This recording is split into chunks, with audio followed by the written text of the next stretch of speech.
चलो आ जाओ बच्चों, आज अपना नया टॉपिक ले लेते हैं। अपन बात करी थी लास्ट में अणुसंख्या गुणधर्मों की, और वहाँ पे अपन ने वाष्प दाब में आपेक्षिक अवनमन पढ़ लिया था। तो आज का अपना टॉपिक रहेगा क्वथनांक में उन्नयन। क्वथनांक में उन्नयन बहुत ही इम्पोर्टेंट टॉपिक है, और इससे भी अपन वही पता लगाएंगे कि विलेय का अणुभार यहाँ से भी पता लगा सकते हैं। ठीक है, इसको लिखते हैं अपन डेल्टा टी बी से।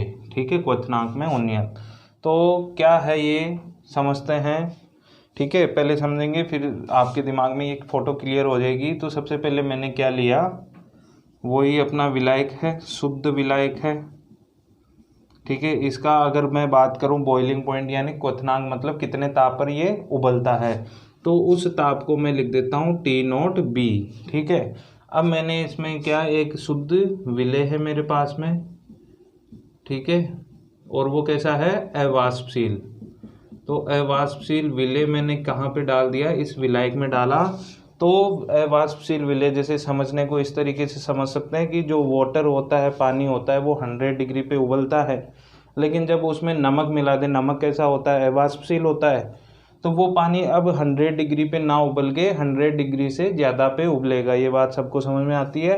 तो मैंने अवाष्पशील विलेय मिला दिया, तो यहाँ पे क्या होगा, यहाँ पर जो इस विलाय का अब ये विलयन बन गया, तो अब इसका जो क्वथनांक है, ठीक है, विलयन का क्वथनांक, उसको अपन ने ले लिया टीबी।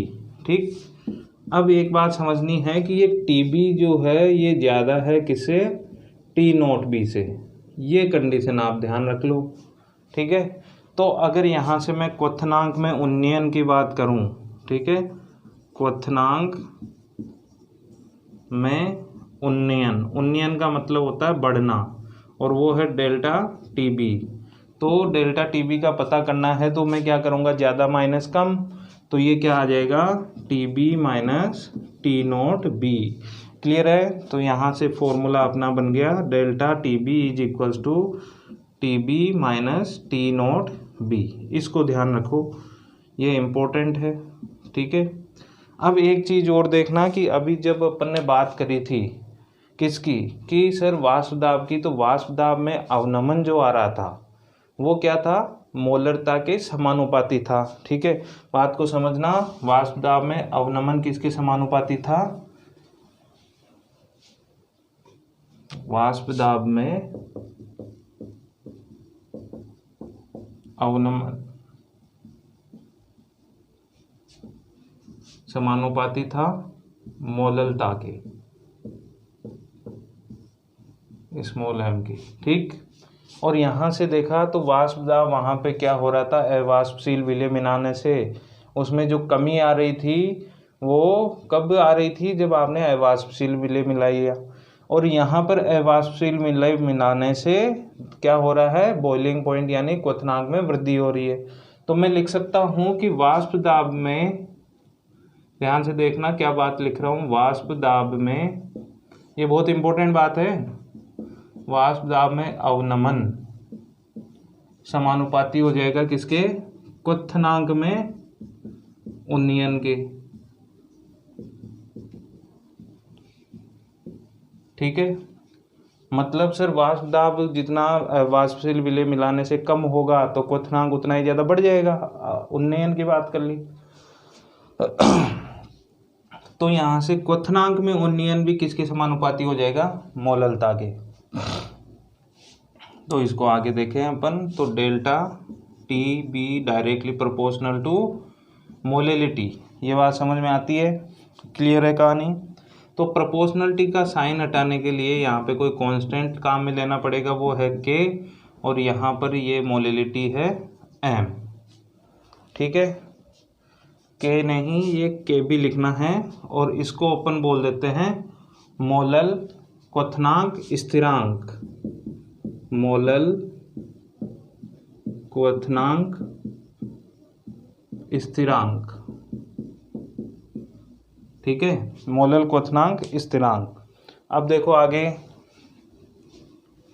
यहाँ से अगर इस के बी की बात की जाए तो के बी जो है वो हो जाएगा delta T B upon M. तो इसकी अगर यूनिट बात करें, इकाई की बात करें, तो डेल्टा टी बी की इकाई, तापमान की इकाई तो क्या होती है, केल्विन, और अपॉन में मोललता की होती है मोल पर केजी। तो केजी कहाँ चला जाएगा, इनटू में, तो ये हो जाएगा kelvin into KG divide by mole. तो इसकी इकाई आपको ध्यान रखनी है कि केबी की इकाई क्या होती है। अब दूसरी बात, इस केबी की अगर कोई परिभाषा भी आपसे पूछे कि मोलल क्वथनांक स्थिरांक क्या होता है, तो देखो अगर केबी में देखो, अगर एम, यदि मोलिलिटी एम बराबर 1 हो जाए तो केबी क्या आ जाएगा, डेल्टा टीबी आ जाएगा। ठीक है, तो केबी क्या है, ये तो क्वथनांक में उन्नयन है। ठीक है, तो यहाँ पे लिख सकता हूँ एक मोलल विलयन का, एक मोलल क्यों लिखा, क्योंकि इस विलयन की मोललता कितनी ले ली, 1। तो एक मोलल विलयन का क्वथनांक में उन्नयन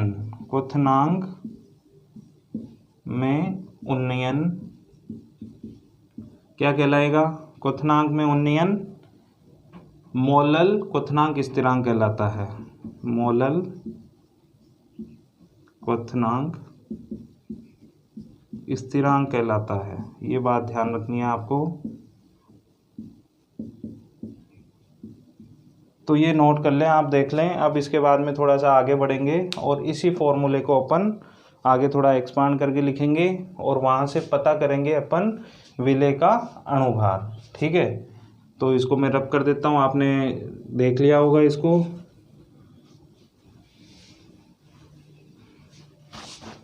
तो अब देखो, अगर मैं यहाँ से delta T B is equal to K B into molality को मैं क्या लिख सकता हूँ, इसको लिख सकता हूँ डब्ल्यू बी, क्योंकि अगर किसी को नहीं पता है तो मेरे लास्ट के वीडियो देखें।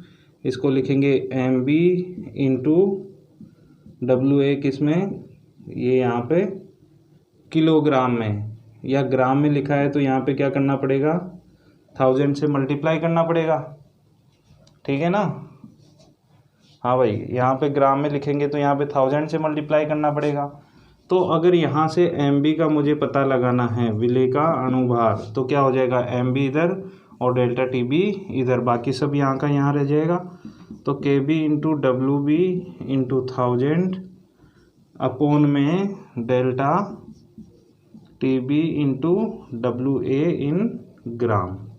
ठीक है, तो ये मोलर मास किसका आ जाएगा, विलेय का। और आपको पता है कि मोलर मास और अणुभार में सिर्फ इकाई का फर्क होता है। मोलर मास की इकाई ग्राम पर मोल होती है और अणुभार की इकाई ग्राम होती है। बाकी मैथमेटिकल वैल्यू में कोई चेंज नहीं आता है। ठीक है, तो यहाँ तक ये बात अपनी हो गई क्लियर। अब देखो, अगर इसकी वाष्प दाब और बॉइलिंग पॉइंट में इनमें ग्राफ अगर बनाएं तो वो ग्राफ कुछ इस तरीके से बनता है। तो देखो, ग्राफ के लिए इधर तो अपने को इस एक्सिस पे तो लेना है वाष्प दाब। ठीक है, ये इधर वाष्प दाब और इधर तापमान किस में लेना है, केल्विन में। दो कंडीशन देखते हैं। सबसे पहले मैंने क्या कहा कि यहाँ पर पहले विलायक जो था उसका जो वाष्प दाब था वो ज़्यादा था, तो यहाँ पे कुछ लाइन इस तरीके से आपको ड्रॉ करनी है। ये क्या है, ये है विलायक। ठीक है, लेकिन जब मैंने क्या मिलाया इसमें, विलेय मिलाया वाष्पशील, तो दूसरी विलयन की लाइन यहाँ पे आपको ड्रॉ करनी है ऐसी। तो ये किसकी है, विलयन। अब देखो यहाँ पर ले लेते हैं कि यहाँ पर वाष्प दाब कितना है, 1 atm, 1 एटमॉस्फेरिक प्रेशर, 1 atm यहाँ पे दाब है। तो यहाँ पे पहली कंडीशन में अगर देखें तो यहाँ पे टेम्परेचर जो है वो ले लेते हैं अपन, ये तो विलायक है शुद्ध, तो टी नोट बी। और यहाँ पे अगर कंडीशन को देखें तो टेम्परेचर कितना आ जाएगा, वो आ जाएगा अपना टी बी। ठीक, तो दोनों का डिफरेंस डेल्टा टी बी हो जाएगा, जो क्या रहेगा, T B minus T naught B. तो इस तरीके से ये ग्राफ बना सकते हैं अपन। ये ग्राफ भी आप ध्यान रखें। और यहाँ पर ये टॉपिक जो अपना है क्वथनांक में उन्नयन वो होता है ख़त्म। इसका न्यूमेरिकल भी देख लेंगे।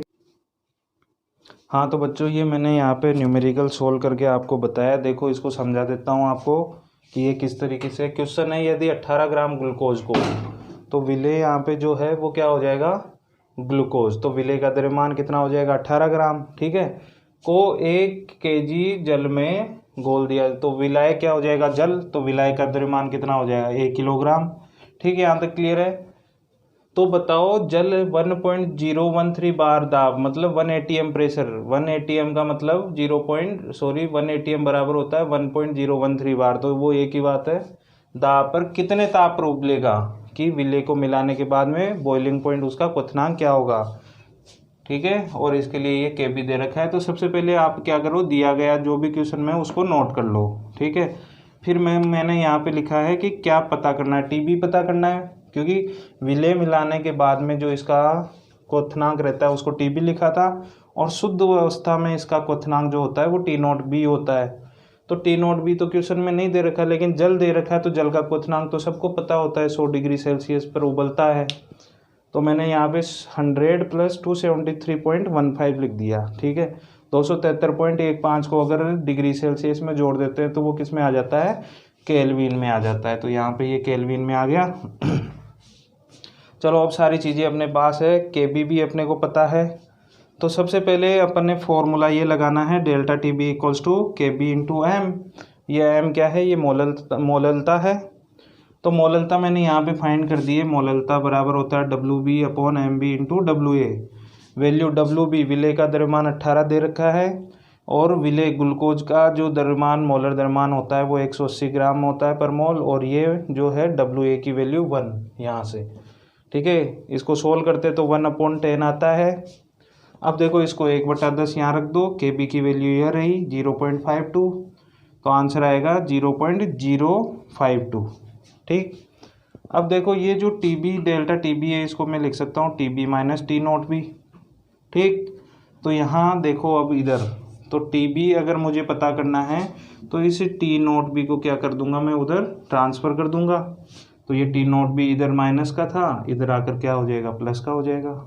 तो TB = 0.052 + 373.15, तो ये इसका आंसर आ जाएगा। ठीक है, तो यहाँ तक क्लियर है आप सभी को। ज़्यादा से ज़्यादा अपने इस वीडियो को आप शेयर करें और अपने दोस्तों को बताएं कि हिंदी मीडियम के लिए भी यूट्यूब पे जो है केमिस्ट्री अवेलेबल है। ज़्यादा से ज़्यादा शेयर करें, सब्सक्राइब करें अपने चैनल को। ओके, और पढ़ाई करें, एंजॉय करें। Okay, thank you.